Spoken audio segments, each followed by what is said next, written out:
When you have a society full of libertarians, or not even libertarians, Christians, should I say, because Christian ideology and libertarian ideology are more or less the same thing. You know, you don't do unto others what you wouldn't do to yourself. You don't steal.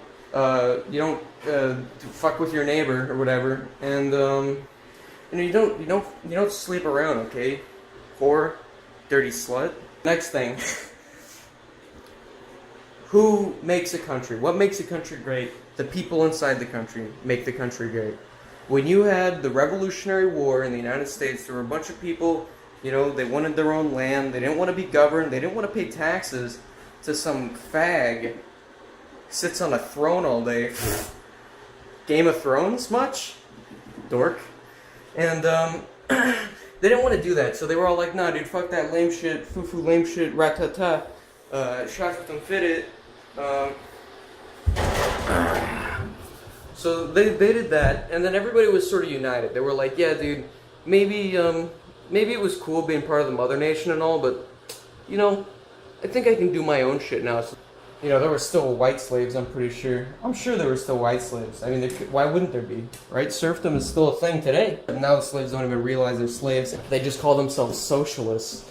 They're empowered by their by their shackles. But libertarianism and Christian values, it's very, very altruistic. It's very thing when you give shit for free. I don't know what it's called. Voluntaristic. I think socialism is a nice concept. You give shit to people who maybe they can't work for themselves, not yet at least. You know, some people have extra, they're willing to give it. But then again, socialism is not that, okay? You can make a union that does that, right? You can make a union, a workers' union, does exactly that, right? The union, you can volunteer. You can subscribe to a union. Okay, unions aren't bad until they're holding a gun to your head saying you better be part of the union or I'm gonna fucking kill you.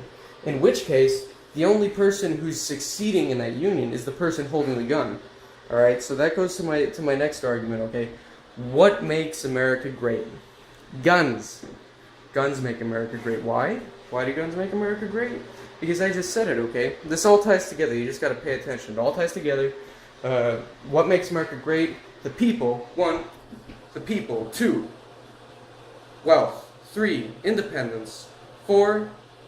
Democracy. Now, we already went over why democracy is perpetuated by the culture and such, and why it's important to have a somewhat homogeneous... Yeah, you can have multicultural democracy, but it's important that every culture in that democracy is compatible with libertarianism, okay? Sikhs, very likely they could be libertarian. Buddhists could be libertarian.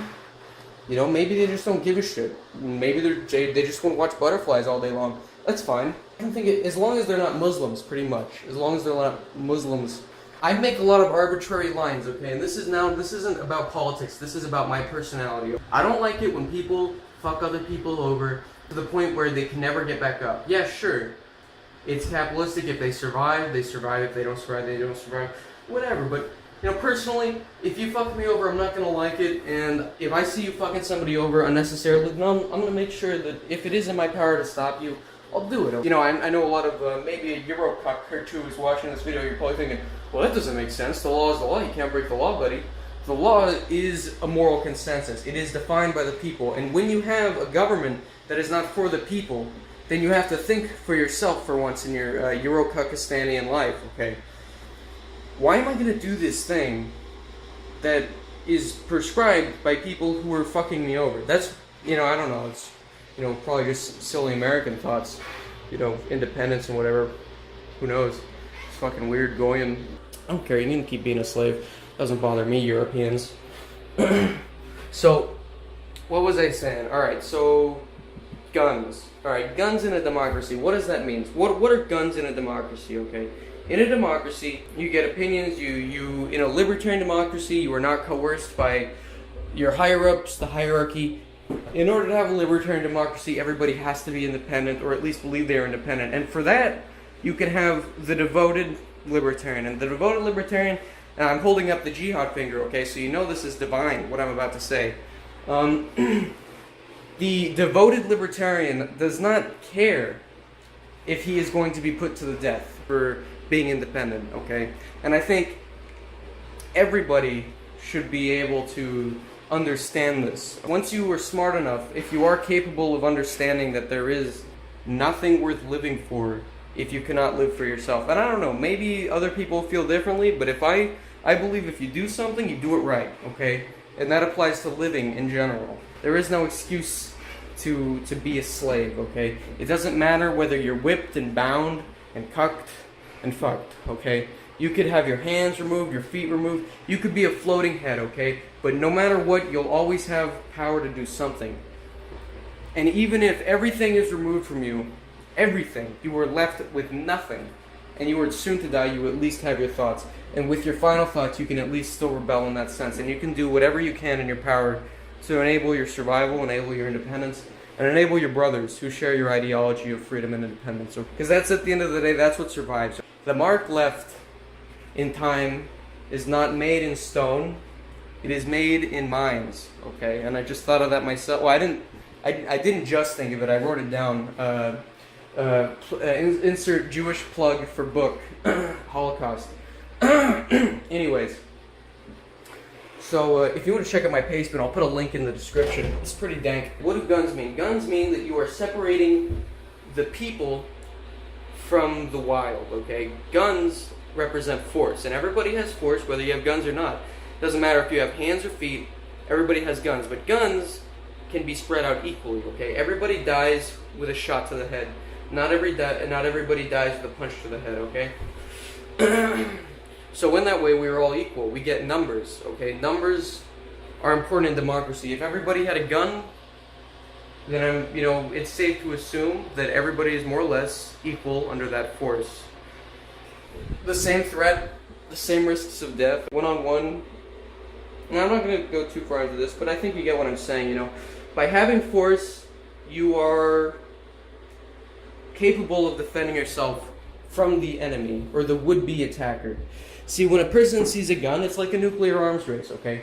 If you know two people have a gun, then those people are likely not going to shoot each other because they know that if they fuck up, the other person's going to shoot them back. That's the whole point of having a gun.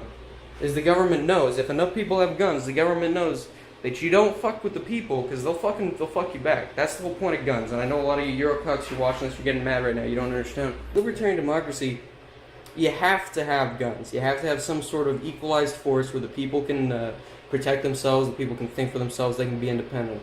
Guns enable that. And then once you have this equality through force, removal of survival from the thought process, the ideology, the political scene, then you're enabled to be ideological. Then you're enabled to enact whatever laws that you see fit through democracy, okay?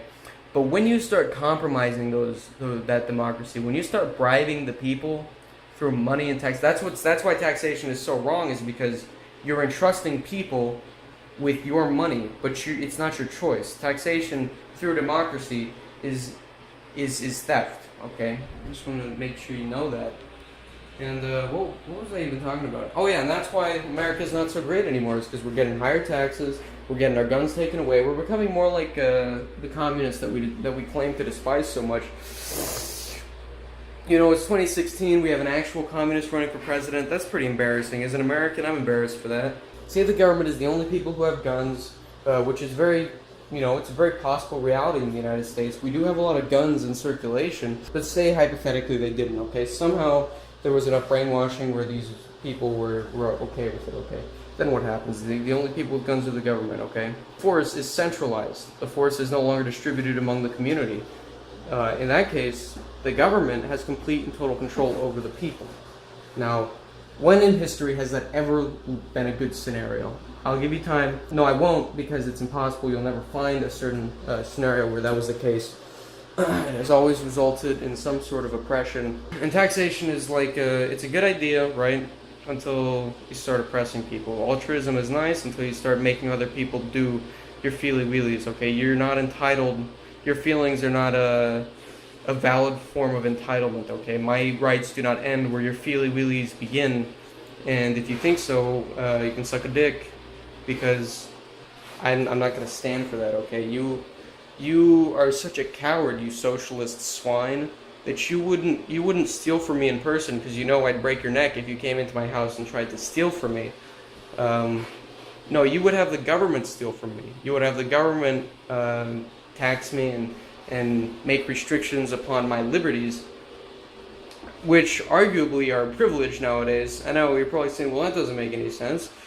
Liberty is a God-given right. It is natural rights, the right to freedom of speech. As you can see across the planet, it is not that case, okay? Every right you have, every liberty that you have is a privilege, and it's only a privilege as long as you can possess it. If you no longer fight for your liberties, if you no longer fight for your protection, for your family, for your culture, for your ideology, then you lost your privilege. You don't have anything left to fight for, let alone to fight with. It's like you've completely changed. You're no longer even a human at that point.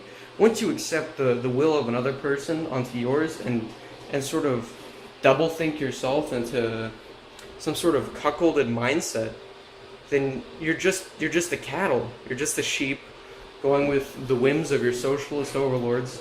Now I don't like to put too much thought onto this, but I'm starting to, as the older I get, the more I look into politics, the more I'm coming to realize that stupid people, they need communism. And I know that sounds terrible, but that's what's so great about America. That's why we can't have taxes. That's why we can't perpetuate poor people.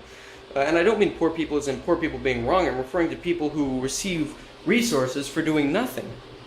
Now, that's not poor people. I shouldn't say poor people, okay? It's not black people, it's not Mexicans, it's not white people. It's just amoral people.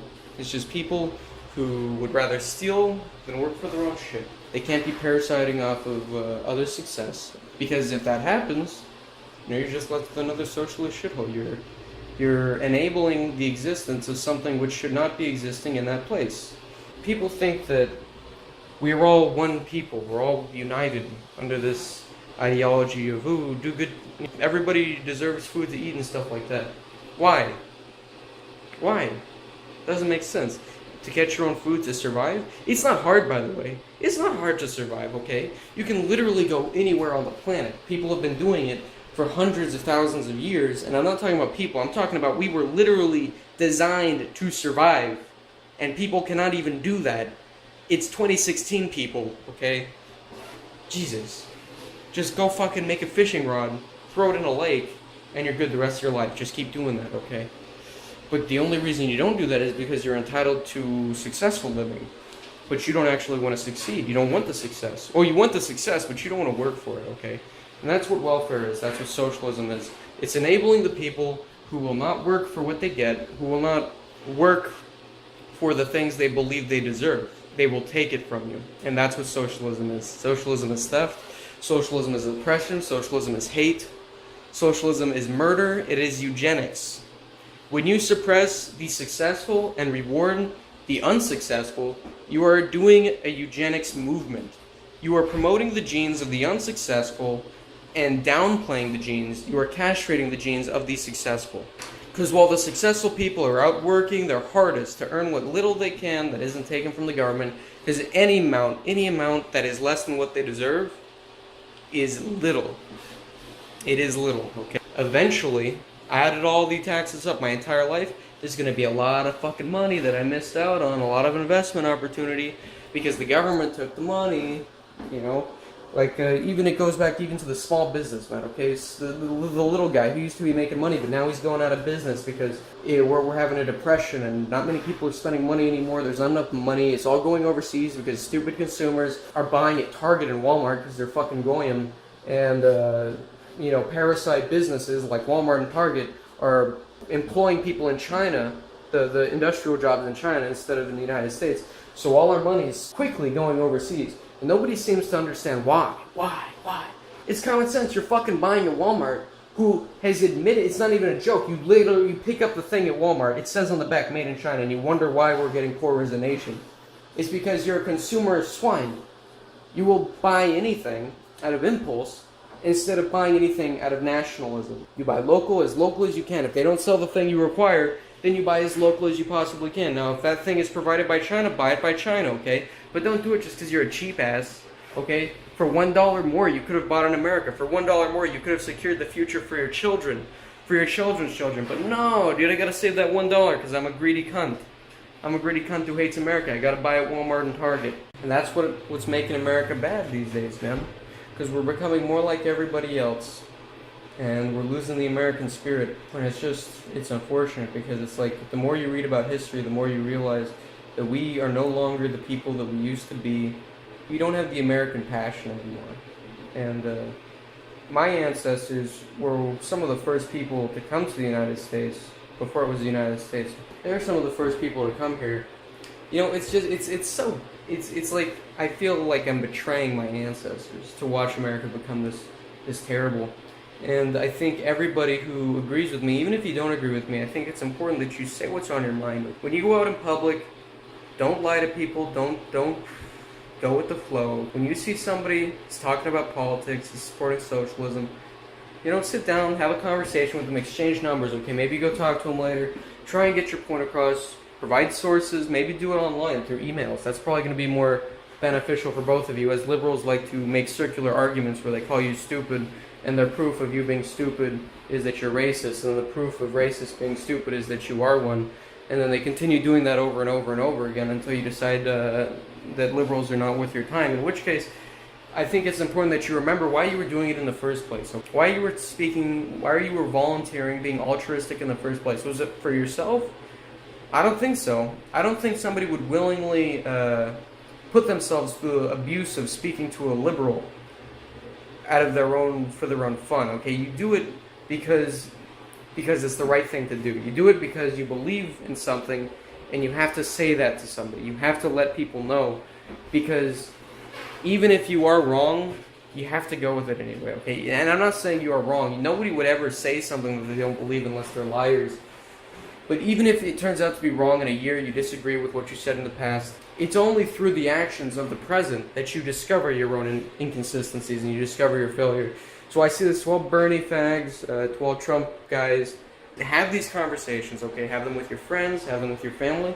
And sure, a lot of people, they're not going to agree with you. A lot of people are going to go, hey, you know what? That guy's a little weird. He's a Republican. They got bad ideas. They go and they fucking white power racist or whatever. See, these people, they genuinely believe this, okay? So it's not your responsibility to ignore them. And I know you could be slighted. You could feel slighted. But don't do that, okay? Don't make the mistake of taking these opinions by these insensitive, ignorant people seriously, okay? You gotta talk to them, you gotta change their minds. And maybe if you can't change their mind, you gotta at least try. Now, you might never say the magic combination of words that would make somebody change their minds, but I believe everybody has something that they can say to another person, and maybe it won't affect them immediately, but in the future they might double think, okay? In the future they might think about it. Maybe he was right. Maybe I should listen. And they're better for that. They're better for that. You're better for that. Because where there is the truth, where there is homogeny through ideology, there is unity through people. You gotta put yourself on the line, buddy. Whether you like it or not, this is a war that's not won and lost through murders and killing and policies. It's won and lost through lives. And right now, the American dream, libertarian ideology, it's dying. It's a dying light that America used to be. American freedom is the dying light floating above a threshold of socialist, communist nonsense that has already buried and killed our brothers. And soon we're going to join them, because our flame is dying low, it's going down, and I think it's time we fan that flame. As Americans, we have to fan that flame through all means of opposition to the socialist leaders. There is no such thing as freedom. There's no such thing as liberty or rights unless we're willing to stand for those rights and fight for them. If you can't fight for your own freedom, if you can't fight for yourself, your own independence, your own ideology, then you're not trying hard enough. You don't believe in yourself hard enough. And you're letting the bad guys win.